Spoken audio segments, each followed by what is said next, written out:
All right, we're a touch late. I don't think I missed anything. I'm going to go check. This is the Kefka Finals, Game 5. Turds with a 1-0 lead. I want to say a few things. One is, these two players combined 4-0'd Seto and Akiyama in the previous round, which is nuts. These two have had great runs to the finals, and to beat those two incredibly strong opponents without dropping a game is a fantastic achievement. I also want to say, so far, they have followed that up by playing four perfect games. Now, the score is not 0-0, the score is 1-0 because of lots of things we've said about the rule set that we don't need to reiterate. But we have a match where these two players, after 2-0ing very strong opponents, have also played absolutely perfectly against each other. I think we've also learned a bit about the rule set. We saw a bunch of hands which had multiple cards for the same corner. And those hands were bad, right? Those hands gave an advantage to the other player when there was a lot of redundancy in the hand, maybe only one card with decent power in the other directions. Those hands were bad, but the hand we saw that was actually a forced loss, because we've seen four perfect games. Deli got a losing hand, and Turdz played perfectly, so Deli had no chance not to lose. And I think Deli played the most kind of testing moves he could. I don't think there was any chance there. So what we did learn, I think, from that game is that a weak hand is not necessarily a hand that is redundant, but a hand that lacks A's. The hand that really lost was the hand that just simply Turds could play A's facing out, and Deli could never take things, and he could not play A's of his own facing out, and so Turds could always take things. So when I'm looking for a weak hand, we've learned something about the rule set, because the rule set, like playing a good game on it is not necessarily easy. It's just that if you play a bad game and your hand isn't losing, you're probably still going to hold a tie, which means that the decisive results are likely to be when someone's hand is either losing or incredibly close to losing from the start. And those games don't feel great, right? It's not the games where you had some advantage but outplayed them. It's the games where there was virtually no hope. That said, still an achievement to have won those games. Interesting aggressive side starter from Turdz, arguing that Deli doesn't have safety in 3 or 9, so it's okay that Turdz doesn't have safety there either. You'll also notice there is actually some real same wall potential in this position. I'm sure Deli has noticed he has a same wall in 9, and Turdz has set up a same wall for himself in 3. And with this A facing out, those are real same walls, right? Those have real impact on the game.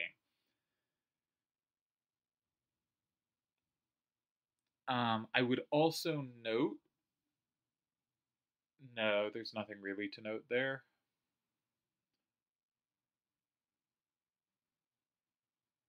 Yeah.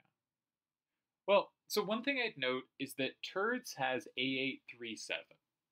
So sometimes in Deli's position, you can play a sequence of 3, and rather than forcing them to play 9, because Turds doesn't actually have safety in 9 that recaptures 6, so Turds would capture from 2, and then Deli can go safely in 9.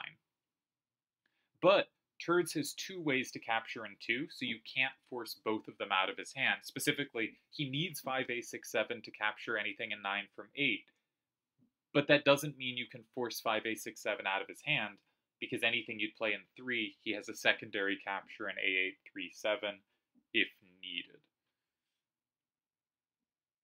Yeah, I have no idea what I'd do here, but I think, per usual, I think many moves lead to Rome. Braska in 7 has some just default appeal, but I think has some serious downsides too. Like, I don't think you can just make Braska in 7 and be like, yeah, I'm better here. Because I think Turds' point is he's going to go in 3. I think. I'm not sure. Because if Turds went in 8 with Irvine, the only capture, Deli could same wall in 9. So Irvine cannot capture without walking into horrible stuff. But that also means as soon as 9 is occupied, there's a threat in 8. Now, Turds doesn't want to occupy 9, because if he puts something in 9, well, he could put Irvine in 9, but if he puts Irvine in 9, he loses the threat in 8, and Deli can play 3. If he puts Seymour in 9, he keeps the threat for 8, but Deli can play an 8 and take it. So I think what Turdz wants is to go in 3, arguing if Deli plays in 9, now Turdz has 8, either capturing 9 or capturing 7, depending on what he wants to do.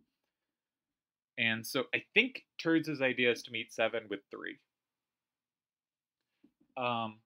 Per usual, my general caveat on this rule set is positions can often look dangerous and they can feel dangerous, and they are usually much less dangerous than they appear.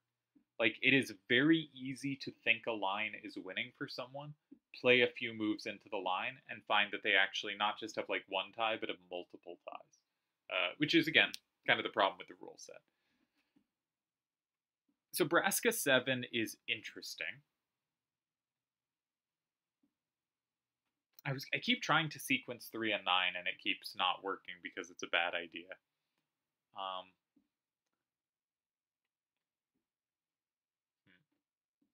I don't really have other moves that jump out at me. Nuge in 4 would be a very similar way to how Deli met a side starter in game 1, and that got him a quite pleasant position. So I think we shouldn't rule out Nuge in 4 as a move Deli might make. Okay, he goes for 9 immediately. This is very forcing. So this is the kind of move I would try to make work because I like forcing variations because they make it easier to calculate to the end game directly. So Turdz now has a serious choice, right? Do you go in 3 and allow some kind of L, maybe Pinello 8, because that sets up a same in 5, and it's really hard to lose if you land a same on this rule set. Or do you go in 8, and what's Deli's idea there?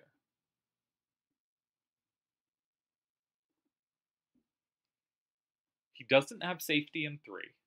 He does have safety in 7. He can take in 3, locking in 6. It's one of those things that I assume if you count it out, these kind of all likely lead to ties, but they all look a little bit scary, right? We often cut off our calculation when we're like, okay, if they go 8, I go 9, I go 7, 7's safe, and 8 is safe, that should be good for me. And here, not both 7 and 8 will be safe, so you kind of have to keep counting it out. But the usual pattern on this set is that you count it out, it eventually gets there. One thing I'd be a little worried about is if the bottom fills up, A837 might be a sufficient sweeper on top, just because it can same wall so many of Deli's cards. Like if Deli plays A935 at some point in 7, and plays 7-5-A6 at some point in 3, if the last 2 squares on the board are 1 and 2, and Turdz can have a 6-4 lead going into that turn, A837 just wins. So there is some danger there, but again, easy to overestimate danger. I think the main squares here are definitely 3 and 8. I'm not sure where else you would consider going. If you went in 3, I think it has to be Irvine, right? Why would you use a different card there? Actually, the reason you'd use a different card there is so that if when you go in 3, they go in 8, you can play Irvine in 5, right? Deli will set up a same in 5, and you can not just take it, but take it while flipping something. But I don't think you care about flipping Pinello, because as soon as you flip Pinello from 5, Deli will play on 7. I think 3 is pretty unappealing.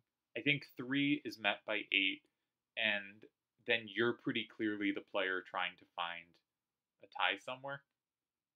And you should have it, but I'd like to be in the situation. I think I'd prefer the situation after going in 8, but I bet both tie.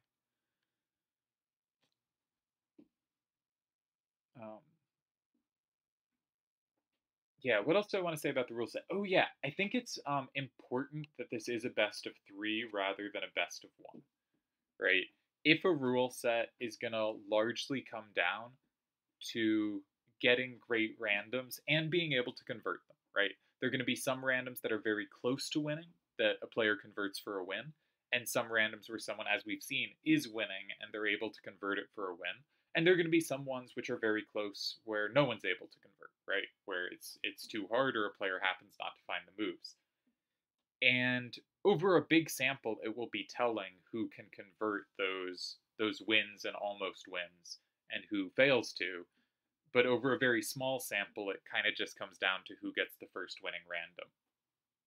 And so I like that this is a best of three. I think best of three.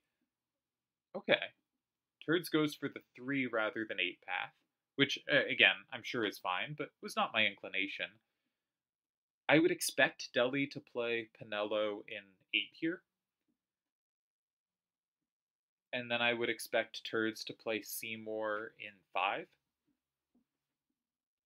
Because if, like, Nuge 2, then you have the combo in 1 kind of thing. And then I would expect Deli to play Braska in 7. And I would expect Turdz to play A8, 3, 7, and 4. And I would expect Deli to play, I believe, any move other than 7, 5, A6, and 1. And it'll be a tie. That's my predicted continuation. There are some chances for different stuff than that, right? If Pinello 8, Seymour 5, Braska 7. There's nothing to do in, like,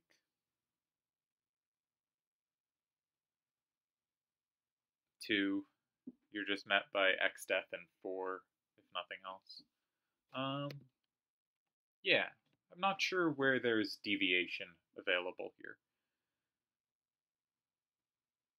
I think there are probably other moves that hold besides Pinello and 8, but Pinello and 8 looks just very natural to play. Can Turdz go in 4 there? It won't like be to set up a combo. It would just be to say, I'm pairing 5 and 7, and even though you have a big same in 5, then I have a really nice move in 7. But no move in 5 actually makes in 4 makes a threat in 5. You won't even have a capture there, so it's very hard to be doing well there. Can you go 2 and say, okay, I'm going to force you to play 5, and then I have sweepers? I don't think so. Again, you don't have very much down power. It's really hard to have sweepers. And especially when someone just did a same, it's hard to take that much back. Though, of course, there's so few combos on this rule set. You're really never taking more than a card in those spots. Yeah, Pinello 8 looks very, very reasonable here. And I expect we're headed for a tie and a 5th consecutive perfectly played game. This is a rule set where, of course, it is easier to play perfectly played games because more moves are correct than usual, but it's also, regardless, against top-tier opposition and with some difficult hands, a feat to have done so. Presuming this is that. 6, 4, 8, 4, A, 6, 6, 6, 9, 8, 9, 2, 6, 9, 8, 3. This is not a game I'm very solver curious on. Deli has picked up Pinello, so I'm sure I'll check it at some later date, but I'm not going to check currently whether there's anything being missed, because would be very surprised if there was, right? Like, I talked about this before, but if you were scoring every game from kind of 0 to 100, where like 50 is either guaranteed tie or like equal chances either way, 0 is, say, second turn wins by force, just very clearly, like, no chance this player doesn't win, and 100 is first turn wins, no chance they don't win. And something like 75 is halfway between tie and win, 25 is halfway between tie and loss. There are, of course, games which get really complicated, and you might say, like, it's a 50, but it's more likely someone wins than ties, or it's a 60, but, like, it's not between a win and a tie, it's still between a win and a loss, right? There's complicated positions. And, of course, the solver will say this is a win, tie, or loss, but from a human perspective, like, obviously there's ranges of advantages. I think the general understanding on this rule set should be, if you would evaluate this position somewhere between 20 and 80, whatever you evaluate, you should move it way closer to 50. Like, if you think this is a 55, a slight advantage, then it's like a 50.1. It's a 50. It's just gonna be a tie.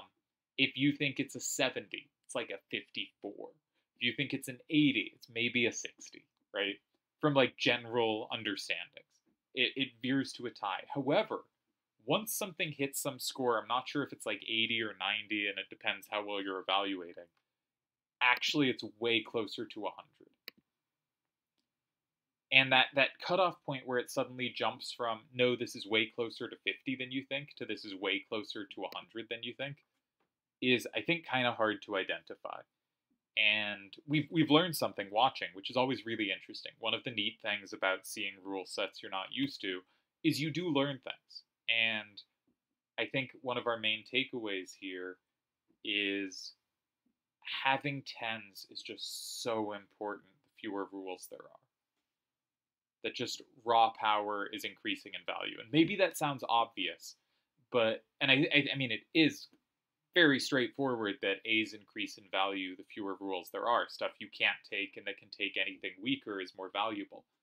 But that the difference between A's and lower numbers means more than problems with a hand of having a lot of the same corner, right? It's not just saying this is bad, obviously, or this is valuable, because obviously this is valuable, and obviously Nuge is a good card, or an A9 corner is a good card, and something like an 8876 is no longer a good card. Sure, that's kind of obvious. We do see the move I predicted.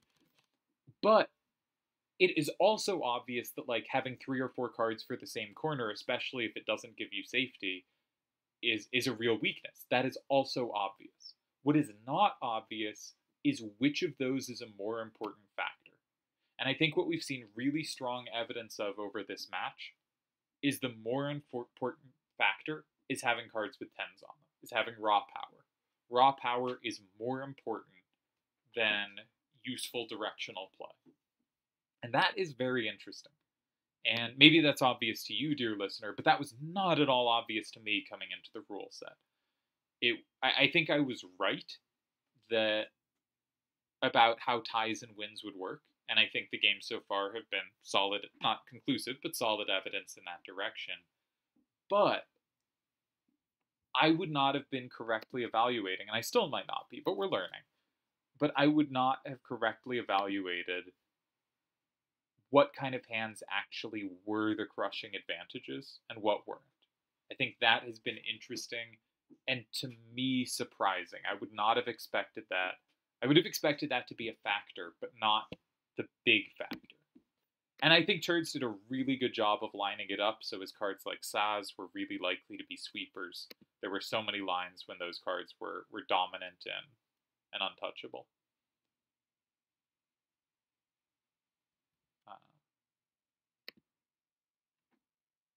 I'm expecting Braska 7 here.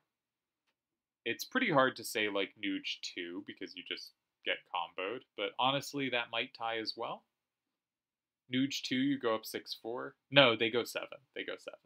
If they had to go 1 in response, then you'd hold with X-Death and 4. But they go 7.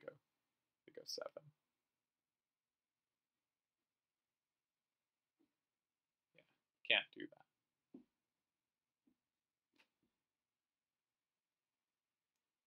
So my assumed line was Braska and 7.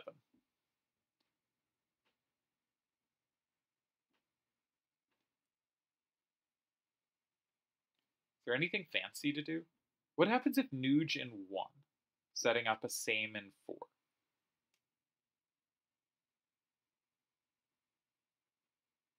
Honestly, nothing.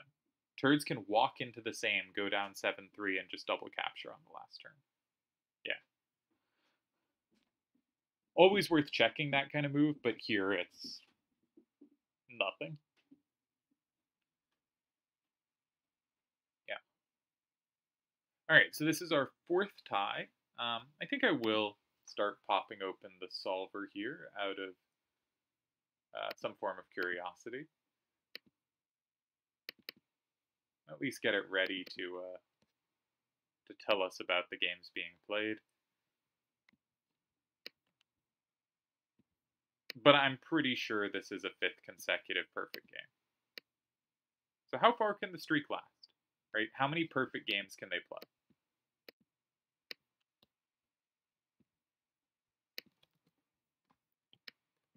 Which is also to say that, me thinking this rule set is bad is not because I think players can't. Deli does go for Nuge 3. Is not because I think players are going to be unable to adapt to it. I think they will adapt to it too easily, right? that it's just not actually a challenging enough rule set that players have a chance to outplay each other.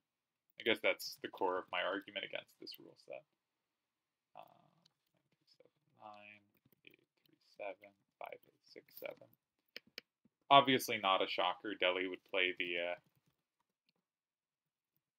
more combo-y move than the ones I was assuming he'd play here.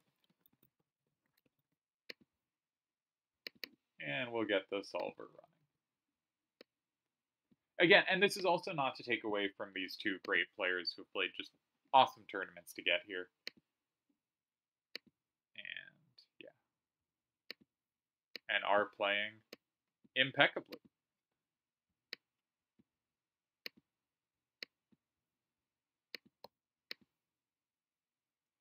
After 2, 6, 9A and 3, there were 7 ties. After Deli's move in 9, there were 5 ties, but it does look like they were the standard moves. After 7, 5, A6, and 8, there was only 1 tie. Turdz had to find 9, 3, 7, 9, and 5, but as is shown by the fact that when we started looking at it, 9, 3, 7, 9, and 5 was the only move I considered. Even though there was only 1 tie here, I don't know that that means there was risk. I don't know. I don't know how to say it well. Yeah. All ties the whole way. Another perfect game. Unless there was a winning starter. I didn't check for that because that runs really slowly. But I strongly doubt there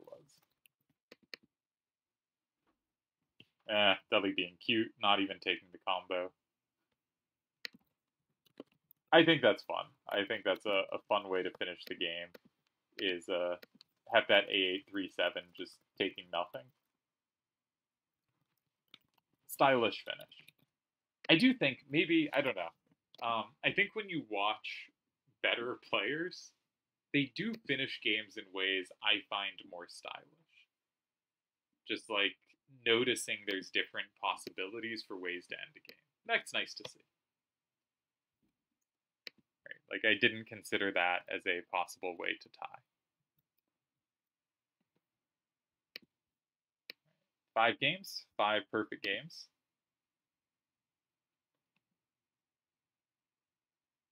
Turdz with a 1-0 lead. It is kind of funny because if we took the median hand advantage, it has favored Deli. I think Deli had clear advantages off the hands in games 2 and 3 and pressed with them, right? He got pressure. And I think Turdz had a clear advantage in game 4, and I think 1 and 5 were pretty balanced.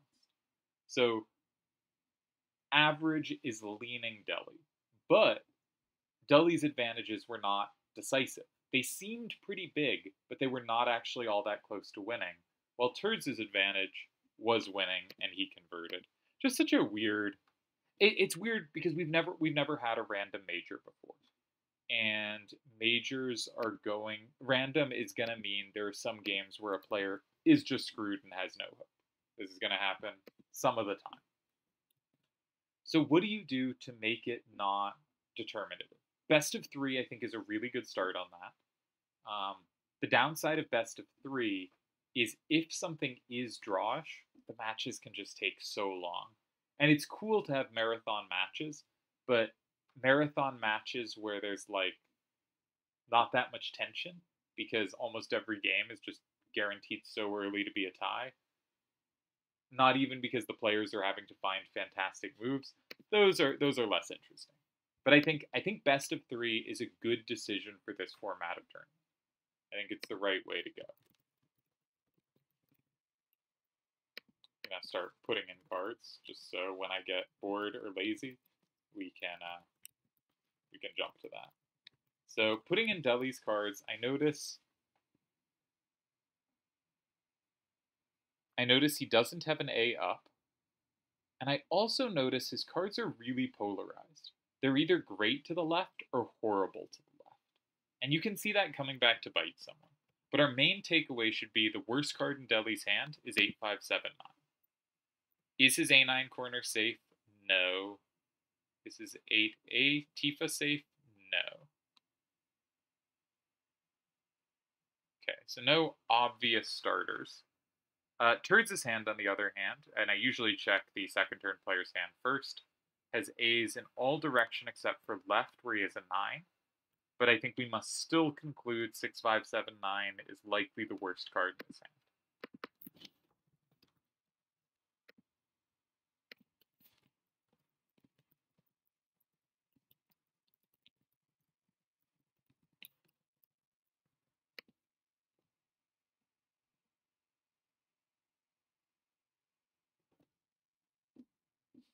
Hmm. So there's some combo play against Turd's only card with an A up.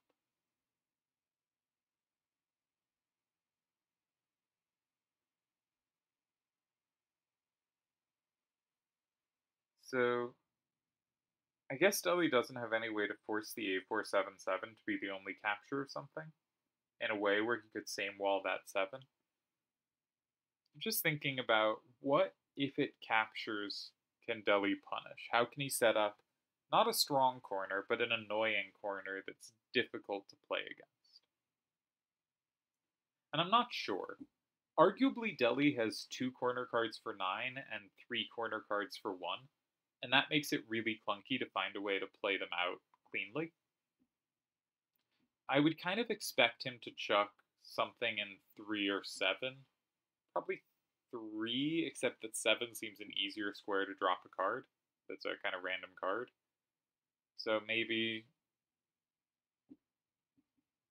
something like Quistis in 7, we'll see. I'm not sure. He has played, I think, Quistis in 7 earlier in the match in a different game. On second turn, I believe. Is that true? I have the database. Yeah, 9-6-8-2-7. Game 2, move 2.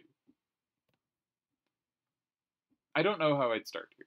Nothing jumps out at me as this is a clear path to playing for much.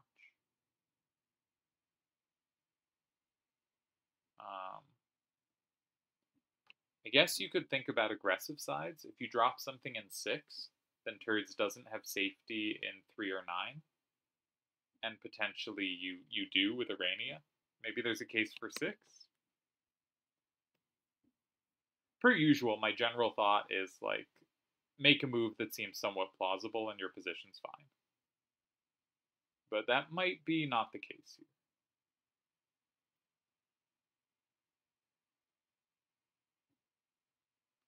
There's some same wall potential lurking this game. This game, the 7A8-4, the A4-7-7, the 7A7-4, the 8-5-7-9, 6-5-7-9, having those 7s down.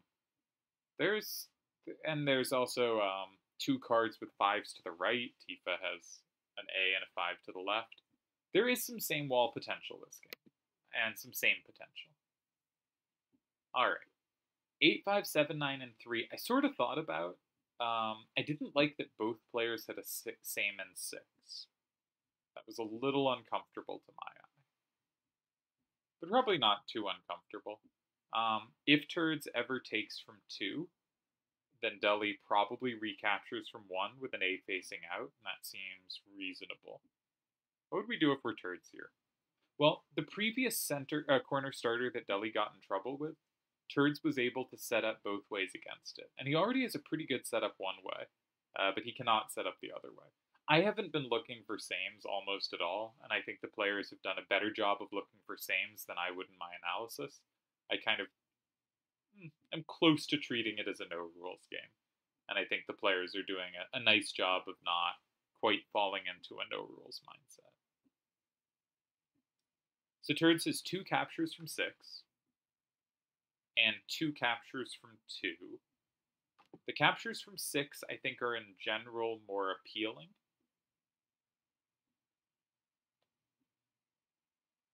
But one of the captures from 6 is bad. But the captures from 2 concede safety in 1. And I guess the captures from 6 concede safety in 9.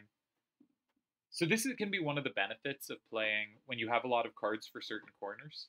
And it's an argument for playing in 3 over 7. Because if something in 7 gets interacted with, you might have safety in 1, you won't have safety in 9. right? So if like 7-4 is the move order, maybe you'll play 7-8, 7-4, and 1. If 7-8 happens, you don't really have safety in 9, and that limits your options there. Here, anytime there is play in 2 or 6, there is potential to play back in 1 or 9. Like, if they go 2, you could go 6, locking in your card, but you could also go for safety in 1. And if they go 6, you could go 2, but you can also go for safety in 9. And having that optionality can be very strong. And it makes it a lot harder for them to play moves that approach your card immediately. And I'm bad. This is a synergy I'm bad at spotting of like 9-7-1A is safe facing towards 7.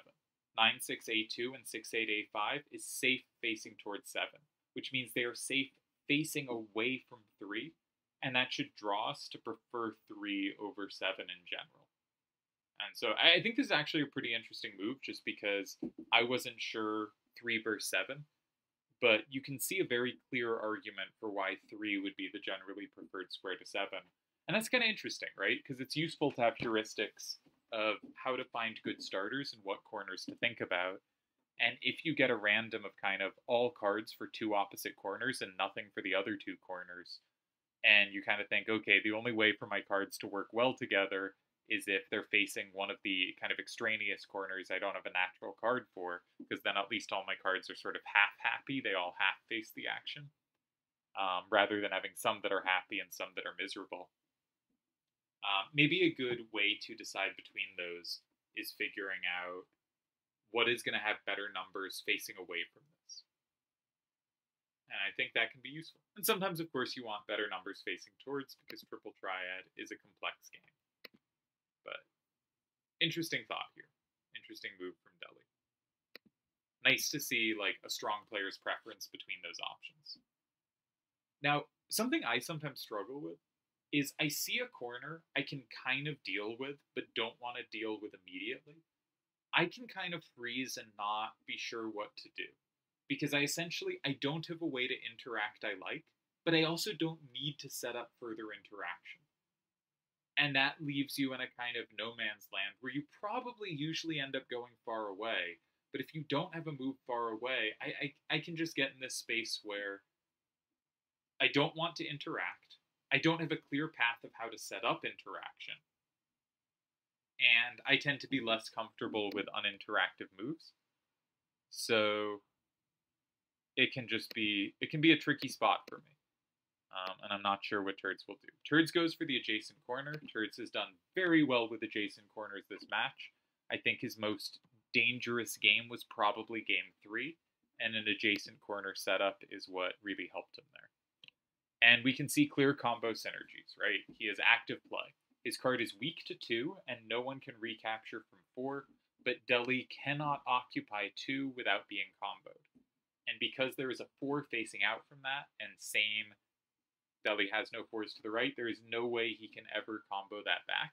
So it is very hard for Deli to play 2, and if he doesn't play 2, Turdz is probably going to be pretty happy to play 2 himself. I like this move a lot.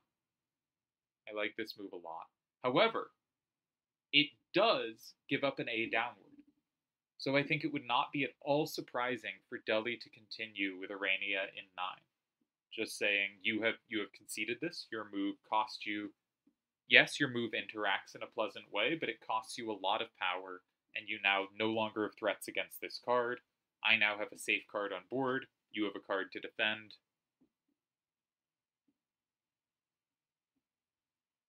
Maybe pleasant. It does seem like this should end up slightly favoring Turdz, though, right? If Deli goes 9 and Turdz grabs 2, say with 7-8-8-4, Deli kind of has to recapture 3. So he has to play Quistis or Cloud Eris in 6. And then it's 5-5, but Turdz has the option to go in 5 first, both securing his card in 2 and taking Deli's card in 6. So Turdz will very likely end up out of a sequence like that, up 6-4, and Deli has to calculate it to make sure he flips a card back at the end. Now, if Turdz has used 7-8-8-4 in 2, then he cannot occupy 5, because Deli, if he has kept Cloud Eris, will have a same in 8. because there will be an A to the right from 9. So if Arania 9 is played, White Mage in 2, Quistis in 6, Deli controls 5. And my guess is that's... but then Deli has no threat against 2. That could still be a confusing position. Hard to judge at distance. But I think Deli should be in decent shape there. It's hard for me to imagine he loses. I think, for instance, something 4, Tifa 7, something 8, Cloudera 5, flips a card back. Something like that. I think probably ties. But then there's the question, what if Turdz plays in 2 with, say, Sid mid, 5A, 7, 5? Then he has an 8 down, so he has a better card to land in 5 if needed. But I think in that situation, Deli can still play something like Quistis in 6. Turdz lands White Mage in 5. That isn't comboable from 8, but Deli can play Tifa in 4, taking it safely. And while Turdz can recapture from 8, Deli can capture that from 7 with Cloudera. So I still think there is not... I think something like Arania 9 should tie pretty comfortably. But as is the case with this rule set, and maybe this is where this rule set gets really difficult, it's easy for a move to look bad that does work. And so if you cut your evaluations short and kind of do the shorthand if it looks bad, that's probably the way to get in trouble. Now, a lot of moves will tie, so it's unlikely to get you into that much trouble. But I think that is the way you get in trouble, is by going, this looks bad, and going for something that's a little more desperate. Because almost every player, when like the standard moves look like they're losing, will try to do something more out there, right? Like maybe you look at 2 first in these positions. I certainly do. You decide 2 isn't working. And suddenly you start looking at, okay, then I need a big combo setup in 5, or I need something big, or I have to do something distant that may or may not interact but makes it complicated. And I think it's really easy to do that and get yourself in trouble, but oftentimes you've correctly identified the normal moves don't work, so you have to find something more creative. But on a rule set where the normal moves probably do work, but they sometimes look like they don't, that might be a place you can get yourself in serious trouble. Okay, Deli just blocks. He makes the standard move his choice. Now, this gives up a lot of useful coverage, right? A477 couldn't really land in 5 if 6 was available. It also couldn't land in 6 if 9 was available. And so now Turdz has serious choice on how he wants to attack this. One thing Deli has done is he has kept 971A in his hand, which can be very powerful, but he has given up 7A74, which is a high cost. I think this game is now clearly Turdz favored, and my instinct is it's pretty strongly Turdz favored. That he has a lot of choices here, and kind of all of them should be quite interesting. I think we can rule out A477 and 4, because while it sets up a same in 5, you actually can't recapture it from 7, which is, too big a cost. So I think you probably can't go 4, right? There's not something that appealing to do in 4. Your cards don't line up that well after that. Maybe you could play Sin in 4, but I think your cards end up looking really clunky for that endgame if so. So I think you're looking at 5 and 6. But you have a lot of options within them, and in general, I would assume looking at this kind of under a normal rule type interface as clear advantage to Turdz, probably not enough to be winning, but real winning chances. And then you start calculating and maybe you conclude not so much winning chances. I think when we conclude that in this rule set, we should assume it's going to end up being a tie, but we may be being hasty. I'm going to pop open the solver and just sort of check some moves that have happened or get it started running on those. Not particularly trying to spoil ourselves on the current position. I think I'll avoid doing that, unless we learn that it was like losing from the start or something like that. But I think we're very unlikely to learn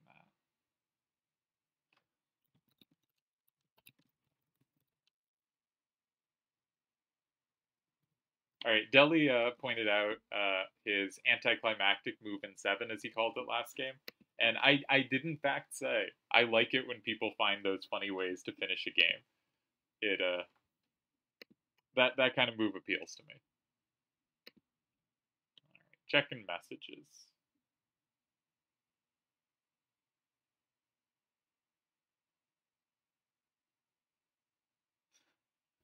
All right, that's funny. Okay. I was uploading some YouTube videos, Kefka videos, but they weren't uploading properly. Processing will begin shortly. Why won't you upload? I put you up like an hour ago. Stupid YouTube. Anyway, so if your turds, oops, did I just make everything disappear? I did. Let's make it come back. If your turds here, I think you are strongly considering moves in 5 or 6 and trying to decide which one of them gives the biggest chance for Deli to screw up. Now, one thing that's a problem is if you go in 6, you cannot threaten a double capture in 5. So actually, if Deli meets 6 with 9, 7, 1A, and 9, it is very similar to the lines we were already calculating, except Deli doesn't have 7A, 7, 4 in his hand there. But I'm not sure he actually needs it, even though I think it was his best card because it controlled 5. Because if Turdz goes in 5, Deli can play safely with Quistis in 4, and then Tifa is going to be sufficient to take something. So Turdz goes for 5 instead. Turdz goes for 5 instead. And this is... Akiyama tends to play this a bunch. I tend to be more prone to L's, but it can often be a really ambitious move. If they don't have some immediate way to interact, and interacting is very difficult on this rule set, this can be the way to go. So my first thought is Deli should play Tifa in 6 and grab safety. And then he has at least a tie. Ooh, yes. He has at least a tie against anything in 4. Not because of Urania in 9, where Turdz now has the same, but because of Quistis in 7. And Urania controls the bottom. And after 6, if Tifa 6, where else is Turdz going besides 4?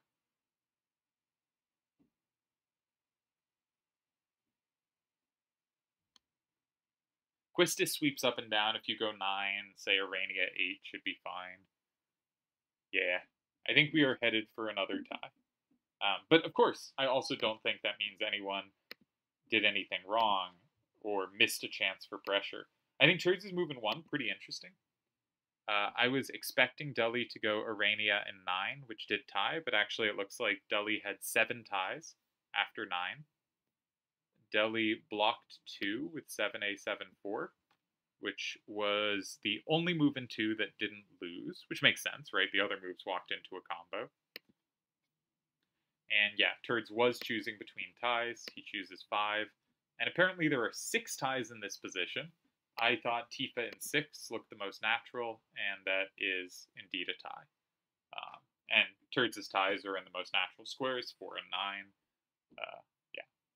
So my guess is that's what we'll be seeing shortly is Tifa 6, but it did say there were 5 other ties than Tifa 6, so that is by no means the only tie, and Deli will be looking for more, but again, it's very hard to have a position where you think, okay, maybe there's more, and have there actually be more. The positions that are winning really look winning. And one thing we've noticed, if you look at the move orders, okay, 4-6-9-1 was a fairly unusual start move order. But if you look at what happens after the game, so second game, 3-7, 4-5, 8-1, like every move in a lot of these rules games has immediately. Wait, I put this rule game in wrong. That was in 5, not in 2. But moves in a no rules game are likely to more immediately interact with the last move, because if there is a chance, or with a recent move, because if there is a chance to lock something in, you kind of have to take it. The reasons that players don't is because they control squares via combo, or because they're busy setting up a combo, And those are going to be so much less likely on this set that you end up getting a set where usually playing next to the action is what's going to be really important. Now, Turdz' win was he managed to play this big setup in 5, but if you look after that, all the critical lines were just wherever Deli goes, Turdz plays next to it and captures. So it is a rule set where calculation is really linear. Like, you check a move like 6, and you really only have to check 4 or 9 in response. This is not a rule set where, like, 7 and 8 are going to do work. Now, we did see the equivalent of 7 in the last game. All right, well, Deli's a lunatic. I have closed the solver, so I can't immediately get its opinion on whether this holds, but we should be doing our own thinking. What a strange move. What a strange move.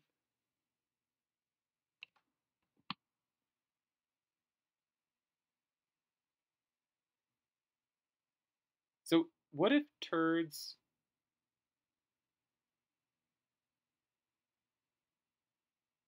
What if Turdz goes 7, A8, 4, and 6?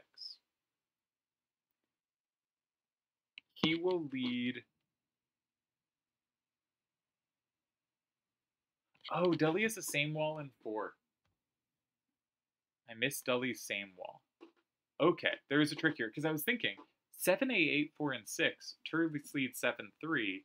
Anything Deli plays in 9 makes it 6, 4. But then Turdz can just play 7, like 5A7, 5, and 7, and Deli only has 1 recapture. But 9, 7, 1A, and 4 has more than 1 recapture. Alright, so there is a key same here. I gotta get out of my no rules mindset. It's not quite no rules.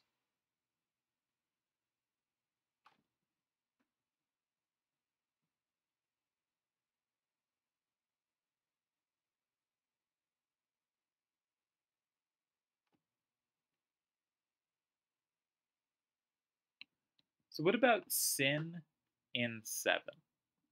Or Sid mid in 7? Sid mid in 7, so Sid mid in 7 makes it 7, 3. If Quistis in 4, that just ties, yeah.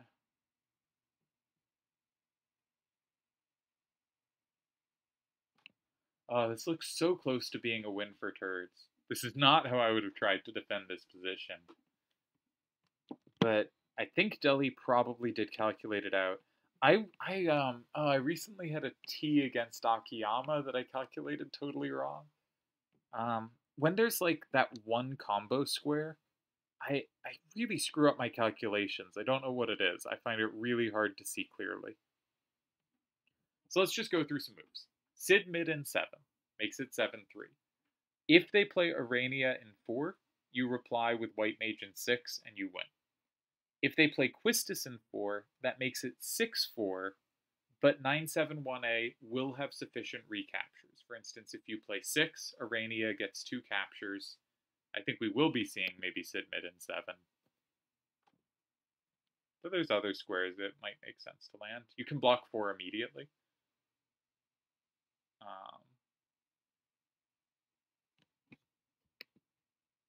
Yeah, he does go 7. This was our critical line. And so Arania in 4 loses. Quistis in 4 looks to me like it ties. Quistis in 6 loses. Quistis in 9 loses. Because you're down 7-3, and Arania only takes 1 card back in 6 or 9. Arania in 4 loses. Arania in 6 loses. And Arania in 9 loses. I think Quistis 4 is the only tie. I think Deli must have found this. Like, I don't think this was, but this was a very dangerous, to me, looking choice. He must have calculated it. It must not have felt dangerous to him. You know, you see the line, you're not worried. But having not seen the line myself, this looked pretty scary. Yeah. So just solver check to make sure this was a tie. Just looked like the scariest way to do it to me. And, yeah. I should also say I will be very happy for whichever one of these players wins, and I will be very sad for whichever one loses.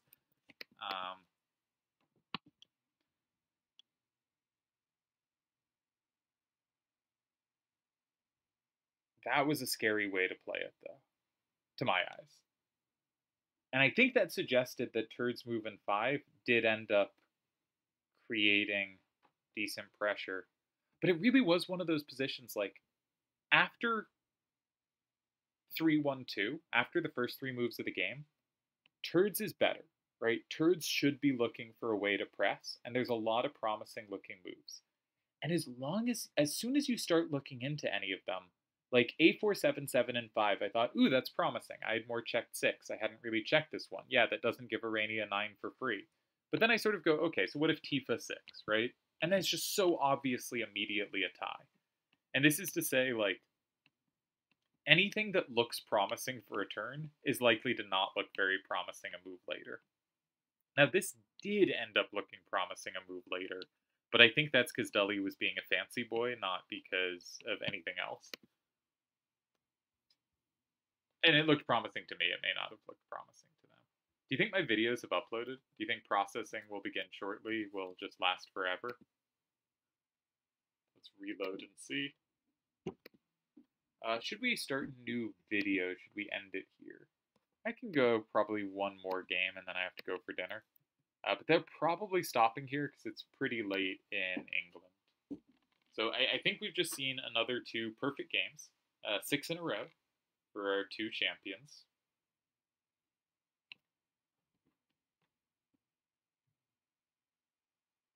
Yeah, I don't know what either of them could have done more that game. I liked Deli starter in 3. I thought that was interesting, just choosing 3 over 7 as your square to stick your worst card, which I think we agree was 8, 5, 7, 9. I liked Turd's responses in 1. Response in 1, it was like interestingly combative. It did give Deli safety in 9, but Deli thought, I'm getting rid of the whole problems of I can never go in 2. I'm making sure that's gone. I'm not going to let the game sit with this really bad square for me and this combo potential against me, which gave Turdz a clear advantage, but not one that there was anything to do with, if that makes sense. Which maybe you would say that means it didn't give him an advantage. I would say it did, but yeah. But really difficult to do anything for either player there. And again, we have 6 cleanly perfect games.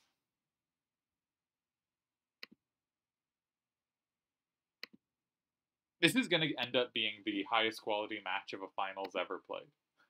I think almost certainly. Just in like how many mistakes are made.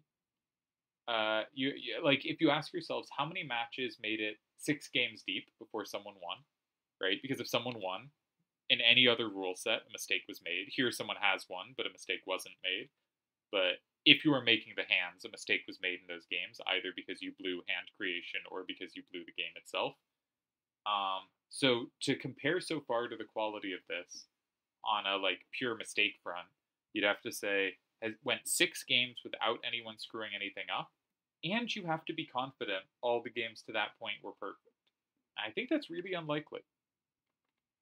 Now, this is of course not entirely disconnected to the rule sets here, but I think that is unlikely. Are they going to keep playing? Or are they done for today? This is the question. No one has left the chat, so that's encouraging for another game. But I think instead of me sitting here waiting, I'm going to pause for a few minutes, and if they start again, we'll join them, and if they do not, see you in the next video.